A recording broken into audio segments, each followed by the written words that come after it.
이 사기꾼 새끼 또 이빨 까고 그러네.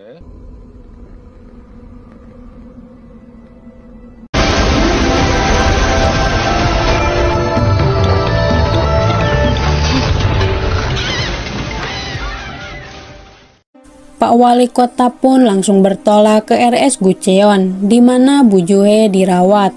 Tetapi Bujang memberitahukannya bahwa polisi datang untuk mengambil sampel darah Bu Juhe. Di samping itu, Pak Gong nampak hadir di sana untuk melihat situasi tersebut.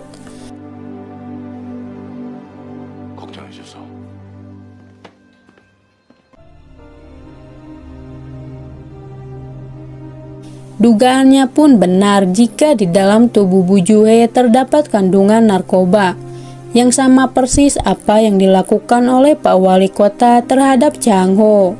Kini menjadi bumerang kepadanya. Hal tersebut menjadi berita eksklusif oleh Pak Gong tentang sang direktur rumah sakit adalah pecandu narkoba.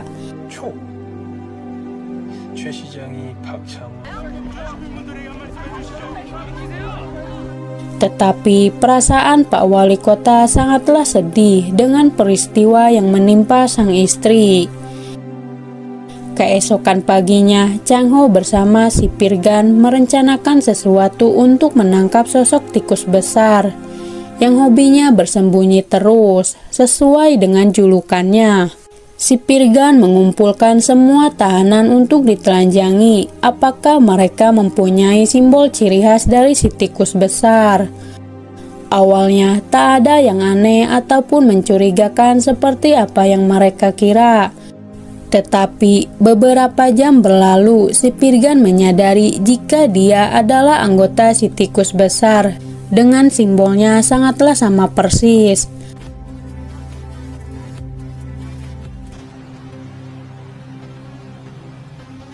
Lalu Chang Ho pun tak setuju dengan tindakan kasar sipir baru tersebut kepada 3 anggota si tikus besar.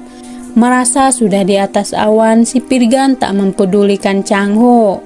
Dia benar-benar acuh terhadap peringatan Chang Ho. Bersamaan dengan hal itu, Papak akhirnya ditahan. Ketika dia bertemu dengan mantan bawahannya, membuatnya menaruh dendam pada si Pirgan, menusuknya dari belakang hanya karena sebuah jabatan. Si Pirgan pun menunjukkan sisi agresifnya pada Papak yang mungkin dia juga menahan emosinya selama ini, sehingga dia baru bisa melampiaskannya sekarang.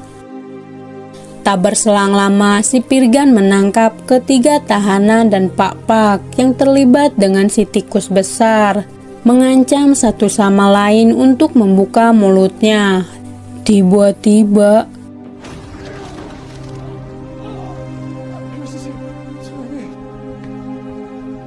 beruntung nyawanya selamat dengan Chang Ho dan kawan-kawan menghentikan tindakannya. Sayangnya, ancaman dari si Pirgan tak membuat mereka patuh ataupun takut. Dia akan terus membela orang yang tidak diperlakukan secara tidak adil oleh polisi dan tidak dibenarkan menggunakan hal kekerasan.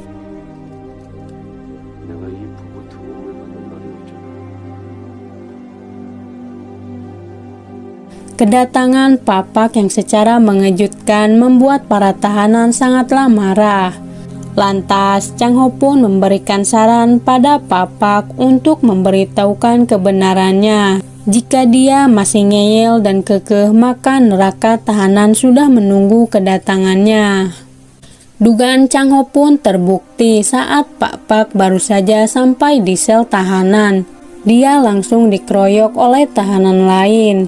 Sementara itu, Miho ternyata masih berkomunikasi dengan Bujang, dan dialah orang yang waktu lalu mengambil sampel darah psikopat. Kini titik terang akhirnya mulai terungkap di mana penyakit aneh itu adalah penyakit leukemia. Di dalam kandungan tubuhnya terdapat narkoba jenis baru yang tidak diketahui asalnya. Sayangnya, dari kejauhan seseorang mengawasinya. Meski dia berada di Amerika, pengintaian itu di mana-mana. Miho bersama Changho terus mencari tahu tentang misteri itu yang masih menjadi rahasia yang belum terpecahkan hingga sekarang. Khususnya bagi tahanan teladan, selalu pergi dengan alasan izin kerja. Hal tersebut membuat Miho sangatlah jengkel dengan konspirasi ini yang terus meneror. Tak cuma itu saja, Miho meminta bantuan Pak No untuk dicarikan 5-6 tahanan teladan. Untuk dicarikan 5 ataupun 6 tahanan teladan.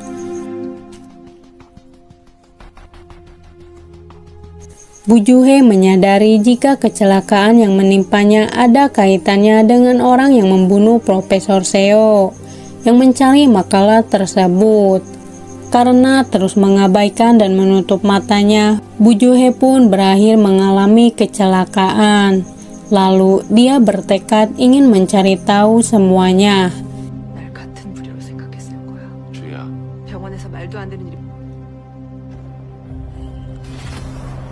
Di samping itu, Pak Wali Kota sudah mengetahui jika Changho dan Miho bekerja sama dengan si tikus besar dan berpura-pura memihak sang wali kota. Kemudian Bu Juhe memaksa Bujang untuk mengantarkannya ke ruangan bawah tanah, yang dimana itu laboratorium rahasia. Hanya segelintir orang-orang penting yang bisa mengakses tempat tersebut. Tidak diketahui isi dari ruangan tersebut, sehingga menjadi sangatlah rahasia.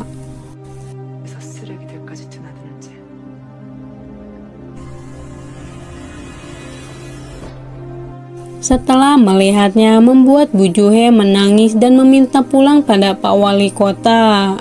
Lantas Bu Juhe pun menceritakan apa yang dilihatnya di ruangan laboratorium rahasia tersebut. Di tempat lain, sipir Gan mulai panik dengan jabatan sipirnya mungkin terancam diganti. Lalu dia pun menghubungi Pak Wali Kota untuk melaporkan permasalahan di lapas mengenai Changho melindungi Pak Pak.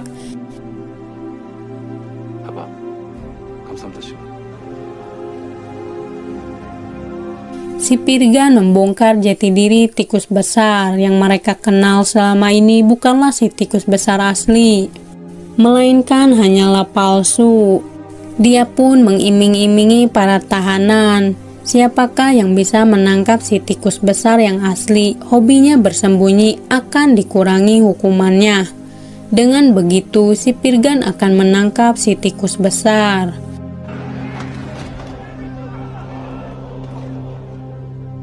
Tentu saja Changho tak tinggal diam dengan mereka terus menindas sang mantan sipir untuk membuka mulutnya.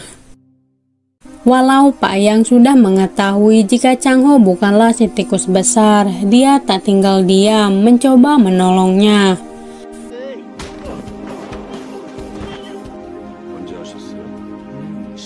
Alih-alih merasa takut dengan ancaman si Pirgan, membuat Changho justru senang dengan belenggu yang menimpanya akhirnya terbuka. Selama seminggu terakhir, semua tahanan terus berulah tanpa henti semenjak sang sipir diganti. Tetapi tatapan Pak Pak sangatlah mencurigakan, seperti ada sesuatu. Dia tanpa henti-hentinya selalu disiksa secara membabi buta oleh setiap tahanan, hingga tak berdaya.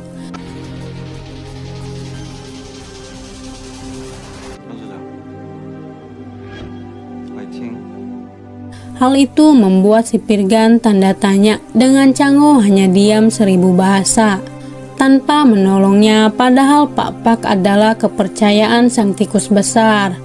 Terlepas dari apapun itu, Changho sudah mempunyai rencana yang sangatlah cemerlang, di mana kali ini Changho tak akan menarik diri untuk bertemu dengan sang penguasa comberan, tapi Changho akan membuat si tikus besar menemuinya. Pahan yang sangatlah terobsesi dengan Bujang terus membuntutinya kemanapun dia pergi. Setelah sampai di Korea pun dia ikuti, tanpa mereka sadari jika Pahan mengetahui kedatangan Bujang. Lantas, Miho pun memberitahukannya tentang rencananya yang akan terus menggali penyebab penyakit leukemia berasal dari mana.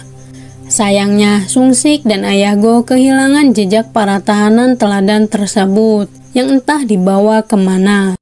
Seperti yang kita lihat, mereka memasuki tempat rahasia dengan peralatan APD lengkap berjalan ke suatu tempat. Bujang yang sedang membereskan pakaiannya tiba-tiba direwaskan oleh Pahan. Sontak saja dia sangatlah ketakutan setengah mati melihat mantan suaminya muncul di depannya dan mengejar-ngejarnya. Tiba-tiba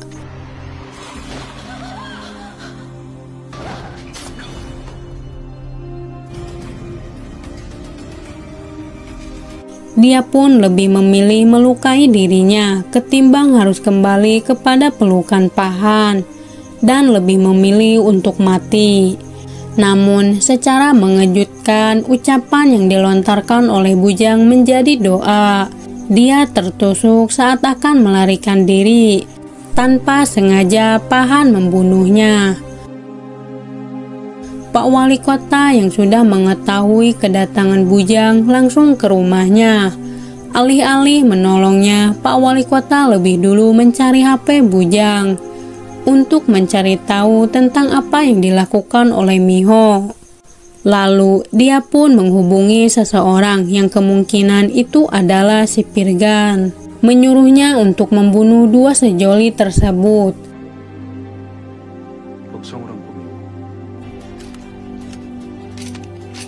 Changho yang lagi santai didatangi oleh Pak Pak. Tak disangka, Pak Pak dan si tikus besar menganggap Changho telah mengkhianati mereka dengan dia berpihak pada Pak Wali Kota. Tentu saja Changho tidak pernah mengkhianati siapapun. Dia hanyalah berpura-pura memihak Pak Wali Kota untuk membuat strategi berbahaya dengan memasuki sarang harimau.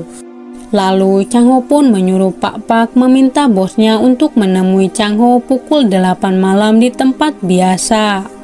Jika dia tidak datang, Changho akan membatalkan semua rencananya. Dia tak peduli jika mati ataupun hidup.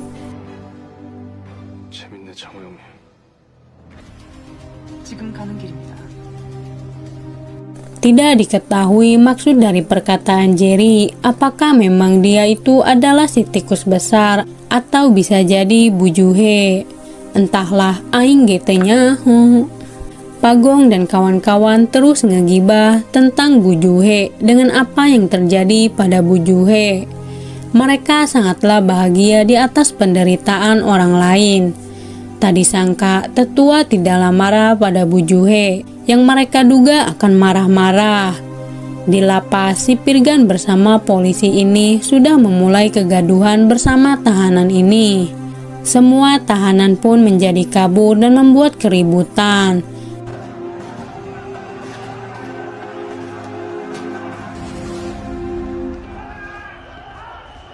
Tak terkecuali bagi Pak Yang bersama gengnya. Tidak terprovokasi dengan hal itu dan lebih memilih untuk diam. Sementara itu, Changho yang batal bertemu di tempat biasa dialihkan ke ruangan VIP. Di saat mati lampu, sosok tikus besar muncul di hadapannya. Di tengah kegelapan mati lampu sedang berlangsung. Tiba-tiba secara mengejutkan, sosok tikus besar adalah si peramal yang tak lain dan tak bukan itu adalah Pak No, yang sangat dekat dengan dirinya sendiri. Seperti yang kita lihat, bisa saja Pak No hanyalah pura-pura menjadi si tikus besar. Tidak diketahui apakah memang Pak No adalah orang yang selama ini Changho cari.